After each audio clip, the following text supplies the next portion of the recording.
Hello everyone, welcome to UT maths. Hello guys. इस video को देखने से पहले आप इसके पहले वाला वीडियो देख लीजिए, जिसमें हमने चार टाइप्स ऑफ सेंटेंस को डिस्कस किया था और उसके बाद हमने स्टेटमेंट क्या होता है ये डिस्कस किया था, और कौन सा वाला टाइप स्टेटमेंट है और कौन सा वाला टाइप स्टेटमेंट नहीं है ये भी हमने डिस्कस किया था। अब हम देखते हैं exercise 1.1। State which of the following sentence are statement. तो हमको यहाँ पे चेक करना है कि कौन सा वाला सेंटेंस स्टेटमेंट है। Justify your answer if it is a statement, write down it's truth value. मतलब अगर वो स्टेटमेंट है तो हमें उसका ट्रूथ वैल्यू लिखना है। तो यहाँ पे फर्स्ट एग्जांपल दिया है, a triangle has an sides. तो यहाँ पे एन है, ये एक वेरिएबल है। अगर इस एन के जगह पे मैं 3 रख देता हूँ तो मुझे क्या मिलेगा, तो ये स्टेटमेंट हो जाएगा ट्रू, बिकॉज ट्रायंगल को क्या होते हैं, 3 साइड्स होते हैं। अगर एन के जगह पे अदर देन 3 रखूँ, जैसे 4, 5 या 6, तो ये जो सेंटेंस है वो फॉल्स हो जाएगा। इसका मतलब ये क्या है, ये एक ओपन सेंटेंस है। तो इसके आंसर में हम क्या लिखेंगे, it is an open sentence, therefore it is not a statement।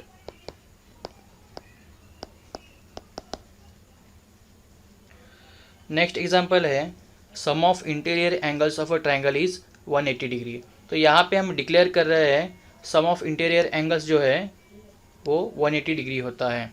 इसका मतलब ये एक डिक्लेरेटिव सेंटेंस है। तो इसके आंसर में हम लिखेंगे इट इज़ अ स्टेटमेंट। ठीक है, और ये स्टेटमेंट क्या है, ट्रू है, विच इज़ ट्रू। ठीक है, और यहाँ पे मैं क्वेश्चन में क्या पूछा था, अगर कोई सेंटेंस स्टेटमेंट है तो हमें उसका ट्रूथ वैल्यू लिखना है। Therefore its truth value is, कि अगर कोई स्टेटमेंट ट्रू है तो उसका ट्रूथ वैल्यू क्या होता है, कैपिटल टी। नेक्स्ट एग्जांपल है, यू आर अमेजिंग। तो यहाँ पे देखो, यहाँ पे एक्सक्लेमेटरी मार्क आया है, मतलब ये एक एक्सक्लेमेटरी सेंटेंस है। तो इसके आंसर में हम क्या लिखेंगे, it is an exclamatory sentence.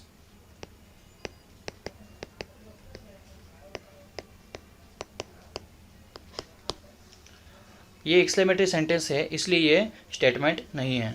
Therefore it is not a statement. Next है, please grant me a loan. तो यहाँ पे ये जो प्लीज़ वर्ड है इससे हमें समझता है कि ये एक रिक्वेस्ट है। इसका मतलब ये एक इम्परेटिव सेंटेंस है। तो इसके आंसर में हम क्या लिखेंगे, it is an imperative sentence.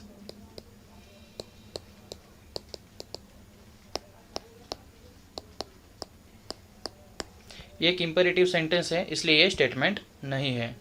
Therefore it is not a statement.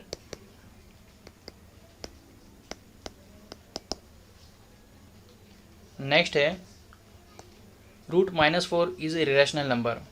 तो यहाँ पे डिक्लेयर कर रहे हैं कि √-4 एक इरेशनल नंबर है। इसका मतलब ये डिक्लेरेटिव सेंटेंस है, मतलब ये स्टेटमेंट। तो यहाँ पे हमको चेक करना है कि ये ट्रू है या फॉल्स है। तो इरेशनल नंबर मतलब क्या होता है, किसी भी नंबर को हम a/b इस फॉर्म में अगर नहीं लिख सकते तो हम उसको हम बोलते हैं इरेशनल। जैसे √2, √3, √5, ये सब क्या है, इरेशनल नंबर है। बट यहाँ पे स्क्वायर रूट के अंदर -4 लिखा है जो कि एक इरेशनल नंबर नहीं।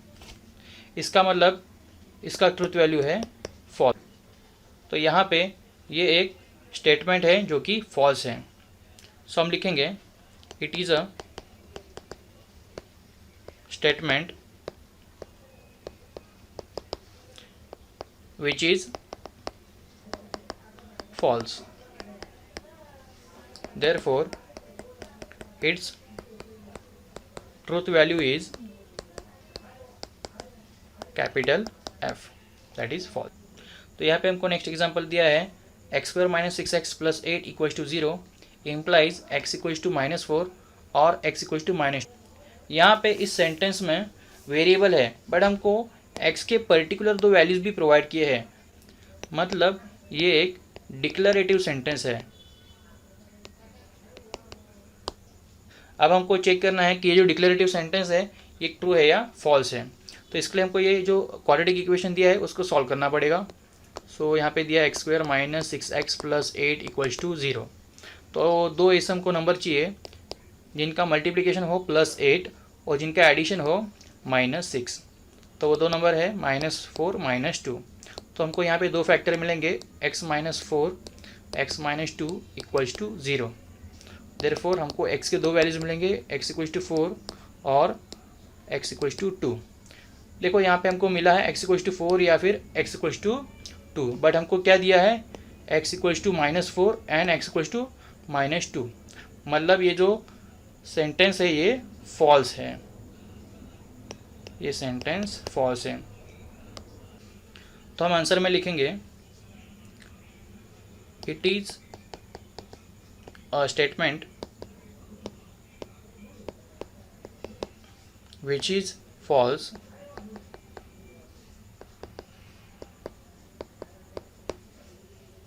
therefore its truth value is capital F, that is false।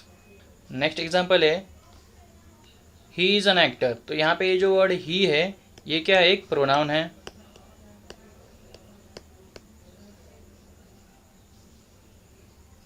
मतलब ये एक ओपन सेंटेंस है। हमको पता है कि अगर किसी भी सेंटेंस में कोई भी प्रोनाउन आया जैसे ही, शी या इट, तो वो क्या हो जाएगा, ओपन सेंटेंस हो जाएगा। तो इसके सॉल्यूशन में हम लिखेंगे it is an open sentence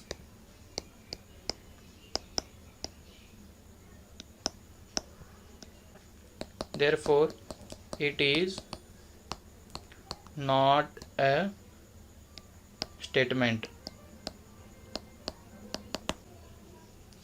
next है did you eat lunch yet.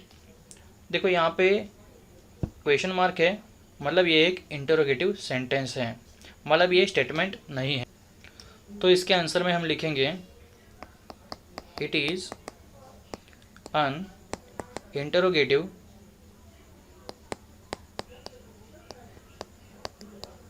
Sentence therefore it is not a statement। Next है हैव अ कैपेचिनो। तो ये एक सजेशन है, मतलब ये स्टेटमेंट। तो इसके आंसर में हम लिखेंगे it is an imperative sentence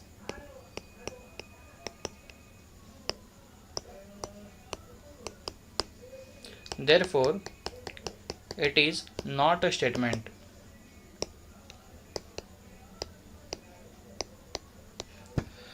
next sentence है x + y² = x² + 2x + y for all x and y belongs to real number. तो ये एक मैथमेटिकल आइडेंटिटी है और हमको पता है मैथमेटिकल आइडेंटिटी हमेशा ट्रू होता है। देयरफॉर इसके सॉल्यूशन में हम लिखेंगे it is a statement which is true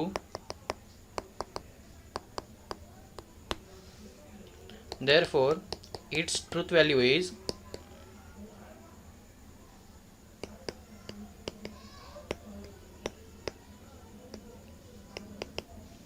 capital T, that is true।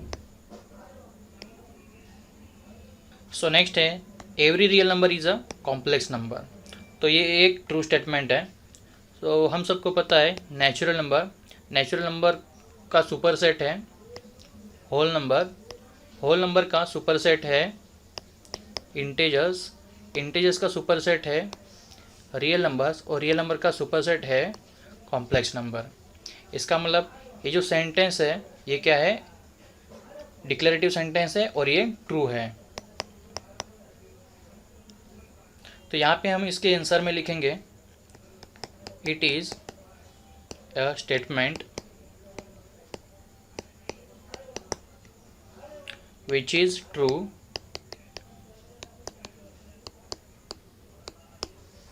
therefore its truth value is capital T, that is true। Next example है 1 इज़ अ प्राइम नंबर। मतलब यहाँ पे डिक्लेयर किया है कि 1 ये प्राइम नंबर है, but हमको पता है जो प्राइम नंबर्स है वो 2 से स्टार्ट होते हैं, 2 3 5 7 एंड सो ऑन। 1 ये प्राइम नंबर नहीं है, ना ये कंपोजिट नंबर है। इसका मतलब ये जो सेंटेंस है ये स्टेटमेंट है और ये फॉल्स है। तो इसके आंसर में हम लिखेंगे it is a statement which is false therefore its truth value is capital F because ये फॉल्स है। नेक्स्ट है with the sunset day ends. तो सनसेट के साथ दिन ख़त्म हो जाता है। तो ये एक डिक्लेरेटिव सेंटेंस है जो क्या है, ट्रू है। तो इसके आंसर में हम लिखेंगे it is a statement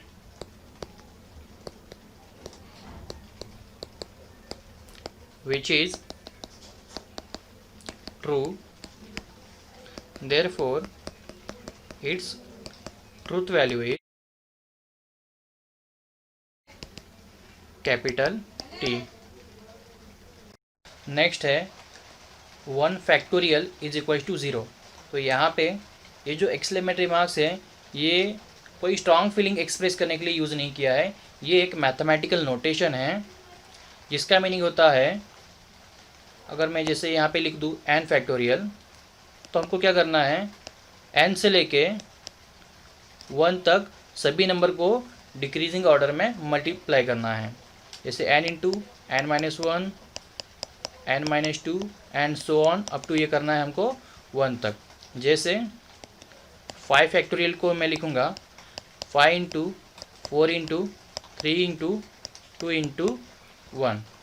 okay, so फिर यहाँ पे जो 1 फैक्टोरियल लिखा है उसका वैल्यू क्या आएगा, देखो 1 लिखा है तो यहाँ पे सिर्फ 1 आएगा, मतलब 1 फैक्टोरियल का जो वैल्यू है वो होता है 1, बट यहाँ पे कितना दिया है 0। मतलब ये एक डिक्लेरेटिव सेंटेंस है जो कि फॉल्स है। तो इसके आंसर में हम क्या लिखेंगे, it is a statement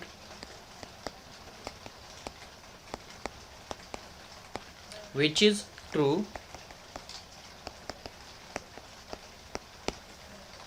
therefore its truth value is capital T, that is true। Next है 3 + 5 इज़ ग्रेटर दैन 11। हमको पता है 3 + 5 कितना होता है 8। तो यहाँ पे क्या दिया है 8 इज़ ग्रेटर दैन 11। तो ये डिक्लेरेटिव सेंटेंस है और ये फॉल्स है। तो इसके आंसर में हम लिखेंगे it is a statement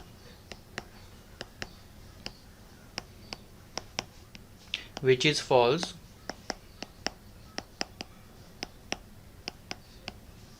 therefore its truth value is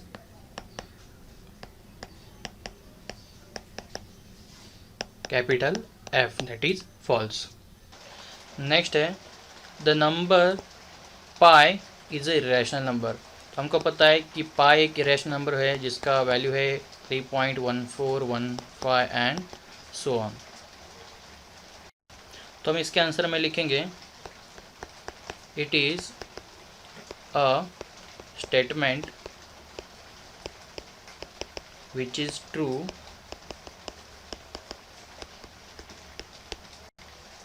therefore its truth value is is capital T, that is true. Next है x square minus y square is equals to x plus y x minus y for all x y belongs to real number. तो ये एक mathematical identity है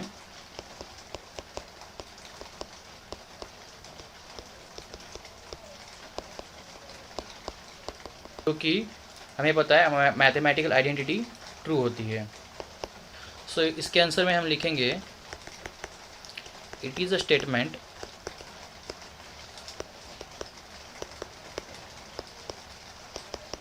which is true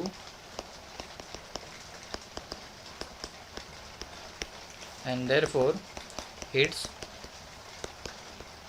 truth value is capital T। Next है the number 2 is the only even prime number. तो हम सबको पता है कि जो प्राइम नंबर से होते हैं वो 2 से स्टार्ट होते हैं और ये 2 ही एक ऐसा इवन नंबर है जो कि प्राइम है। तो मतलब ये एक डिक्लेरेटिव सेंटेंस है, मतलब ये स्टेटमेंट है और ये ट्रू है। तो इसके आंसर में हम लिखेंगे it is a statement which is true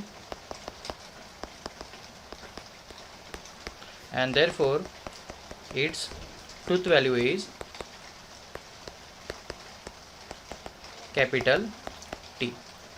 next है two coplanar lines are either parallel और इंटरसेक्टिंग। तो सपोज ये कोई प्लेन है, अगर इस प्लेन में अगर मैं कोई दो लाइन्स ड्रॉ करता हूँ तो वो लाइन्स क्या होंगे, एक तो इंटरसेक्टिंग होंगे या फिर वो क्या होंगे, पैरेलल हो गए। तो ये ट्रू है, तो ये डिक्लेरेटिव सेंटेंस है, ऊपर से ये ट्रू है। तो इसके आंसर में हम लिखेंगे it is a statement which is true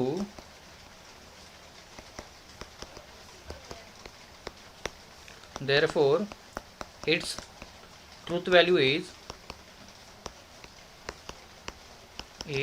capital T.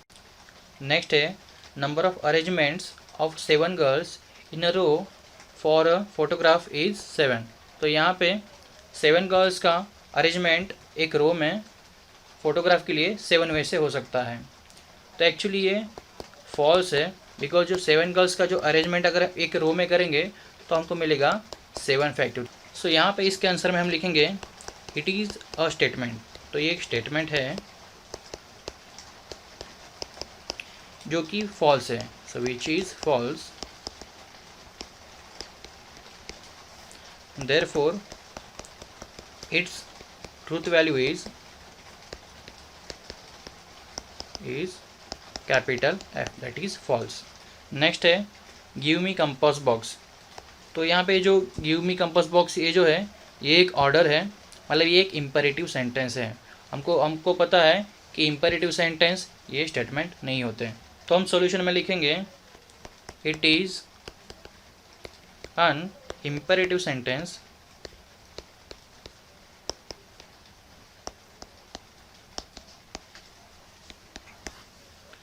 therefore it is not a statement। Next है bring the motor car here. तो यहाँ पे ये एक ऑर्डर है या फिर हम कमांड बोल सकते हैं, इसका मतलब ये एक इम्पेरेटिव सेंटेंस है। तो इसके सॉल्यूशन में हम लिखेंगे it is an imperative sentence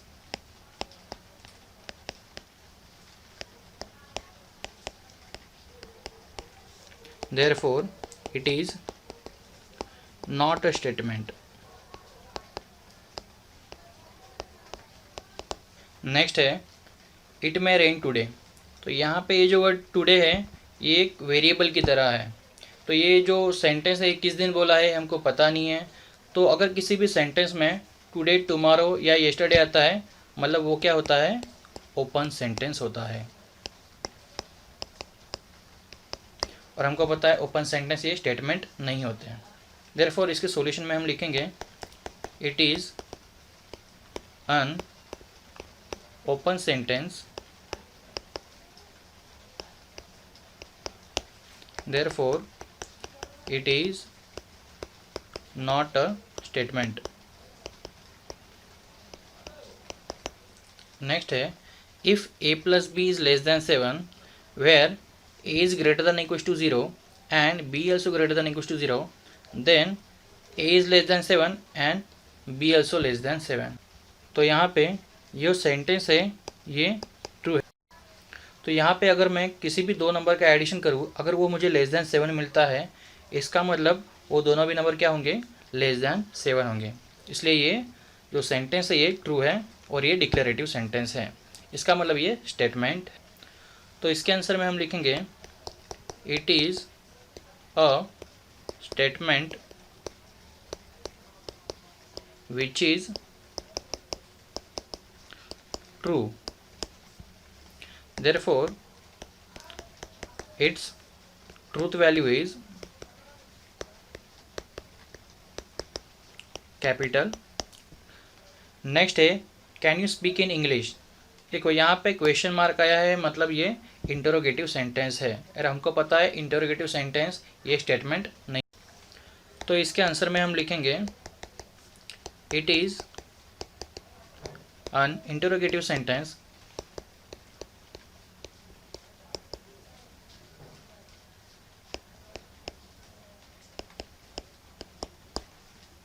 therefore it is not a statement.